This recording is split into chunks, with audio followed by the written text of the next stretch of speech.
Today's next four presenters are Raven Sweeney, Jesse Mose, Philip Haverstock, and Joseph Wenger, accompanied by Laura Kammerer. They will share research on the clarinet, a historical look at its evolution and compositional developments. Their mentor is Dr. Christine Dam. Raven, I'll turn it over to you.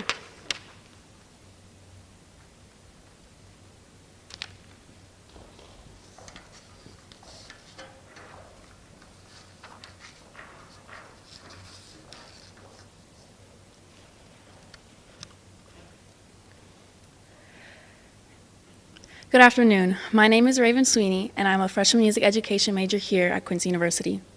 Today we will present a lecture recital titled The Clarinet, a look at its history and compositional developments. Each presenter will discuss an important composer and work in the clarinet repertoire. The pieces will be presented in chronological order so that you can hear first in the compositional progression of these pieces. The clarinet was invented in Germany in the early 18th century by Johann Christoph Dinner. The clarinet quickly gained popularity throughout Europe, and during the mid-late 1800s, the clarinet was established as a solo instrument. Composers like Wolfgang Amadeus Mozart wrote some of the first pieces of music specifically for the clarinet. In the 19th century, the clarinet underwent changes such as the addition of keys and more sophisticated key mechanism, which enabled it to play chromatically throughout its range.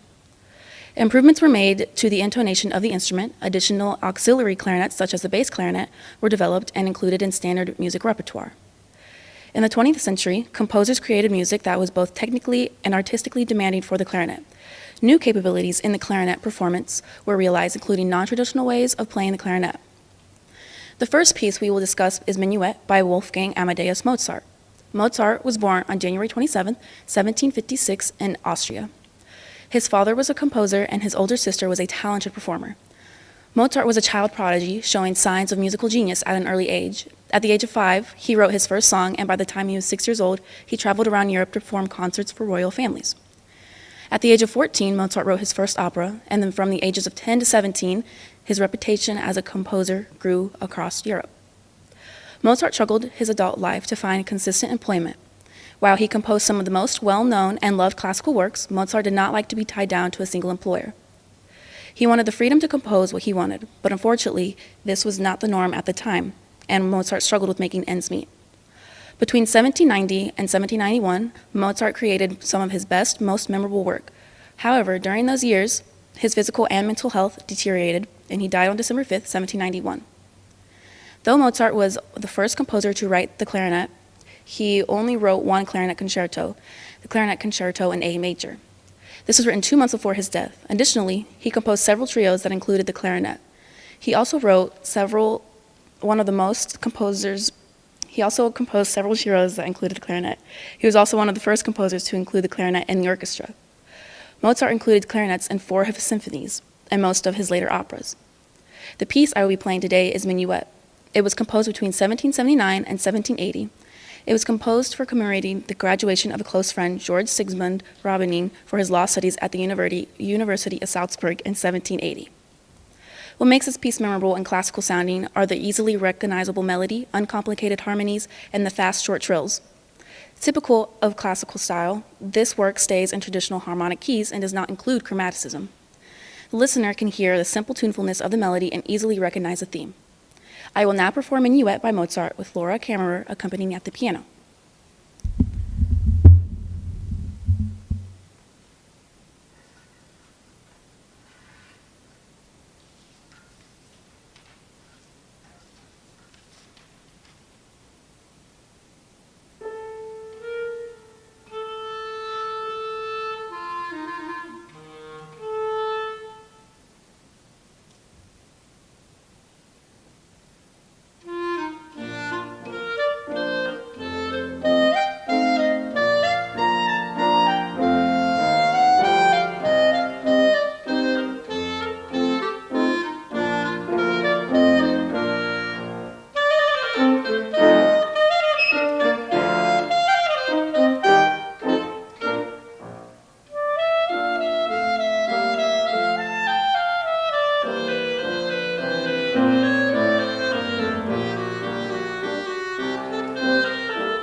Good afternoon. My name is Jesse Mose, and I am a junior organ performance major here at Quincy University. Karl Maria von Weber, a composer of the Romantic era, was born near Lübeck, Germany in the year 1786 into a very gifted musical family. His father was a well-known violinist in the area, and his family had their own traveling theater company, which moved across Europe and performed in a variety of settings and locations. As a young child, Weber was immediately put into vocal and piano lessons, where the first few years were slow for him, but after studying with some of the best musicians, he continued, progressed, and excelled in his musical studies. After his formal music studies, he took up posts across Europe in the operatic scene. He is well known for his operatic compositions, as well as his compositions for clarinet, which include 2 concertos, a concertino, and a composition for clarinet and string quartet. He was also the first to use a baton while conducting and was noted for being full of energy when leading ensembles from the podium. As the years went by, tuberculosis, something he had struggled with for most of his life, eventually overtook him, and he died in 1826, leaving behind him an incredible legacy devoted to the operatic scene and to musical virtuosity. As noted earlier, he is well known for his virtuosic works for clarinet. Today, I will be performing the first movement of his first clarinet concerto in F minor, which was composed in 1811 for the virtuosic clarinetist Heinrich Bauermann, and first performed in Munich, Germany on June 13, 1811, with the King of Bavaria in attendance. This work has become a staple in the clarinet literature. The Romantic era was a time of change in harmonic structure within music, as well as continuing development of musical instruments. Particular to the clarinet, the extended range was added and was able to be more flexible in terms of chromaticism. This particular movement also reflects change and progression in music during this era. The piece begins with a large intro for clarinet, which is typical in concerto-style music. Throughout this work, the audience will hear the large range of the clarinet from its lower registers to some of the highest notes that it can play, which you will hear towards the end of this movement. Music of the Romantic era is also intricate due to the introduction of more complex chords and harmonic structure. It is also full of expression and less predictable, meaning that I would be shocked if you could hum the entire piece back to me. I hope you enjoyed today's performance of the first movement of Weber's Clarinet Concerto No. 1 in F minor.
Good afternoon. My name is Philip Haverstock. Today I'm going to be talking to you guys about Eugene Botza's ballad. So a little bit about Eugene Botza, known for his lyrical style and composition. This French conductor and composer made his mark with large-scale pieces as well as woodwind repertoire. His work ranges from group work, meaning quartets and quintets, regarding both brass and woodwind instruments. His use of unusual instruments paired with one another as well as solo pieces make for favorites among faculty and playing staff. Botza grew up in Nice, France, eventually leaving for Paris in the 1920s. It was here that he studied at the Paris Conservatory. He was especially skilled in violin as well as composition and conducting, taking first prize in many competitions there at the conservatory. He continued his career becoming conductor of Paris Opera Comique and the Chevalier of the Legion of Honor. Botza's larger works included a symphony, a violin concerto, a piano concerto, and 2 requiems. He also had stage works including Ballet Jeux de Plage, as well as operas Beppo and La Duchesse de Langeais. So a little bit about the piece. Ballad was written in the classical genre and was composed in 1939. It was the first work for bass clarinet, which seemed to be written for soprano clarinet. Due to the range used as well as the unusual skips in the chordal structure create a need for agility within the player. And this agility is usually seen within a soprano clarinet player, but rarely a bass clarinet. The first section of the piece details a rubato-like melody that is flexible in a range sense. And as the player's range includes 2 octaves and a tritone in the second. The second section is a quick, upbeat tempo with use of bouncy and clear articulation, which had not yet been seen in previous French compositions. This section is in the key of A minor, with the first section shifting between tritones and tonality. So a little bit about the bass clarinet. It's an auxiliary instrument, like Raven said.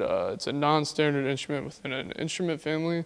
The standard instrument in this case is clarinet, with the auxiliary being bass clarinet.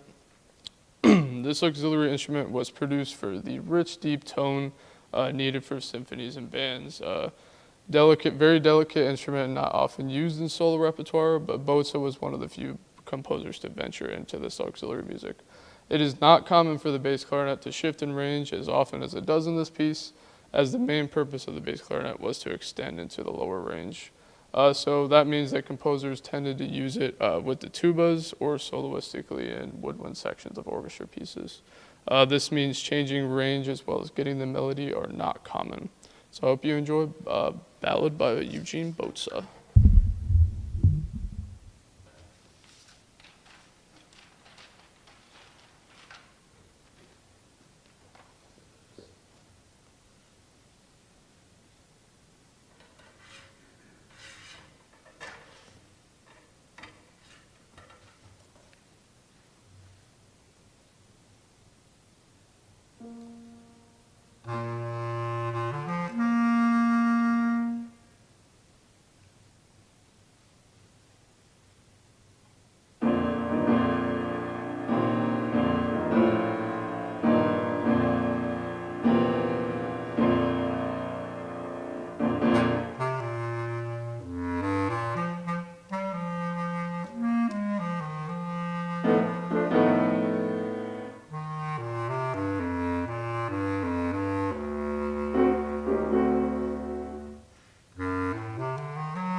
Hello, I am Joseph Wenger, and I am a computer science major as a freshman this year. And I'm going to be performing and talking about Of the Wind, written by Megan Yankauskis. Megan Yankauskis has been with the United States Air Force regional bands for 8 years now. She's currently finishing a 4-year commitment with the United States Air Forces in Europe band. She said that her first time being at an on-duty station played a huge role in her journey through music. It all started with a looper pedal, which you hit it and then it records what you play, and then you hit it again and it just keeps looping it until you stop. It helps you build tracks from the ground up. When she got that from a friend, that friend then taught her about Ableton, which is a DAW, also known as a digital audio workstation, where you could use your computer to produce and write music. One of the first songs she made using Ableton to completion was Of the Wind in 2017. Most of the sound, synths, and effects actually come stock with a DAW.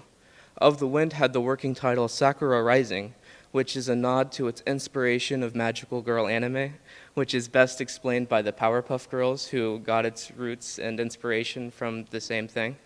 She wanted to capture the feeling of flying through the sky, but she ended up with the title Of the Wind after watching Nausicaa of the Valley of the Wind, and the movie felt more in line with the piece while also being a more accessible title for different audiences. It was premiered March 30th of 2017 at Joanne's Pizzeria Open Mic in St. Louis and was used as a safe space to kind of test new waters. And luckily, it was well received by the audience, and she continued to play it and share it with others like us today. This piece features a few different techniques, like a glissando, bends, and resonance trills. Resonance trills, or tremble trills, are in between a trill and vibrato, because you get a trill by hitting a key over and over, and it gets a different note. But in this case, it's similar to a vibrato, because you hit a key over and over, and instead of getting a different note, it just alters the pitch a little bit.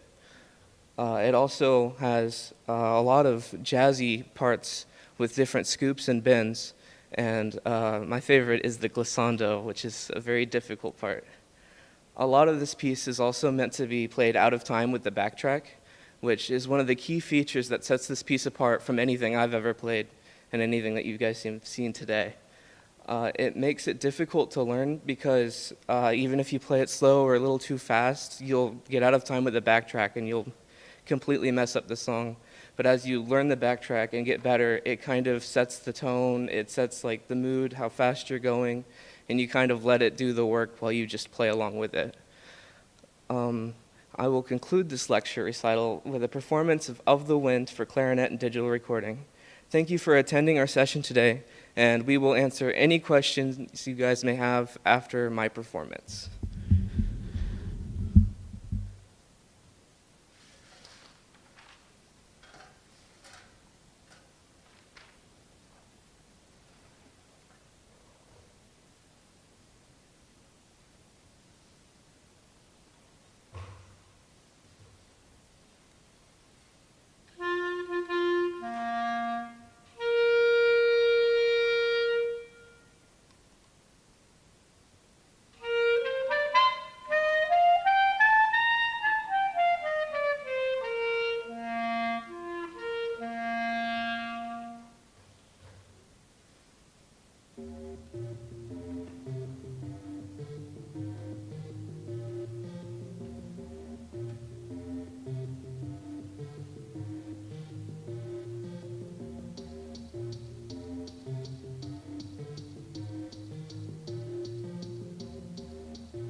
Do we have any questions?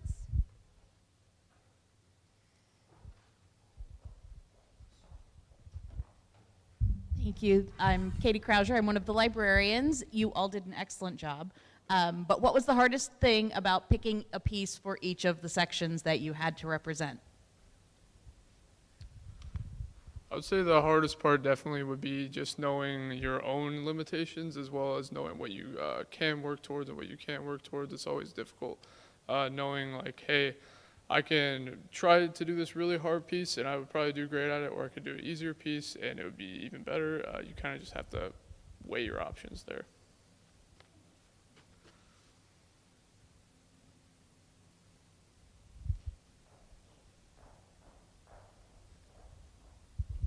Hello. So I know that sight reading can be extremely hard. I just want to know, what was your process from the first moment that you just laid down the sheet music in front of you and began sight reading to today? For this piece that I played, we kind of sight read it, but we also kind of listened to the song on YouTube, and then we just kind of read through it, fingered along, and then that's just how we started to learn it.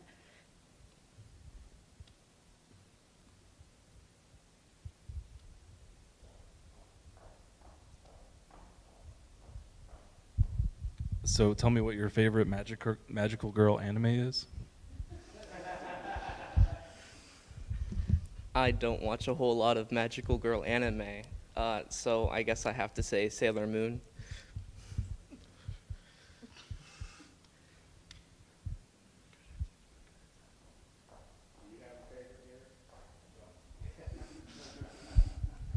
Yeah, I had two questions. The first one, Raven made a comment about an unconventional way to play a clarinet. What were some of those examples in the later pieces that you can answer? That's the first question. Let me ask the second one too. Did you consider the Jewish influence in the 19th and 20th century on the clarinet and the clarinet music, or was that something that you hadn't explored or felt it too difficult to play?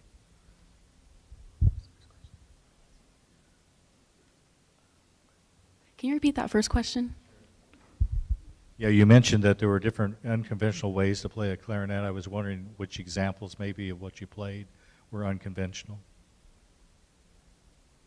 I mean, being a total non-musical person, I mean, that doesn't mean blowing down the bell, right? I think the non-conventional ways to play clarinet are best performed in my piece. Sometimes I would bend a note, which I wouldn't change by fingering, but I'd use my lip to like change the pitch, or the tremble trills or resonance trills, where I'd play a note and then hit a note to like kind of do a fake vibrato. Those aren't ways that most classical clarinets or anything you'll see in like concert band would do, but on this piece it's kind of just a thing they do for style, and it makes it kind of sound cool, especially in like a jazzy setting. I think that answers your question. Thank you.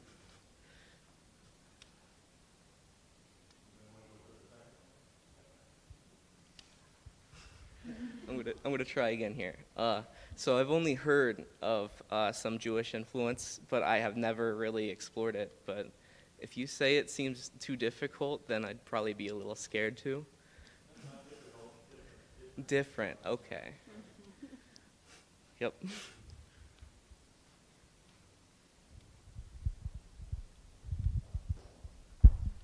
So I came in a little late, so you might have already said this, and that's totally on me. But what influenced everyone's pieces individually? So like the guy who just played, you said that yours was more unconventional, but what about the rest of you? What influenced you to play your certain piece? So each piece that we performed was from a different time period within music. So Ravens was from the classical period, which was towards the beginning of the musical era and stuff like that. So like, it was a lot more simpler in terms of like the chord, the structure of the music and everything. My piece was from the Romantic era, and that's when composers started exploring outside the box. So they would use more complex chords, a lot of accidentals and stuff like that, so like notes that aren't within like the scale that the piece is based around. Phil's piece was from? Mine's French, it's really out there. His piece is French related, so that's like a whole other ballpark right there. And then, of course, Joe's was 21st century, which is, you know, in today's date, composers are thinking more outside of the box, composing music that is atonal, which means maybe not so pleasant to the ear, but also exploring other ways to make the music more interesting and more unique compared to the other time periods.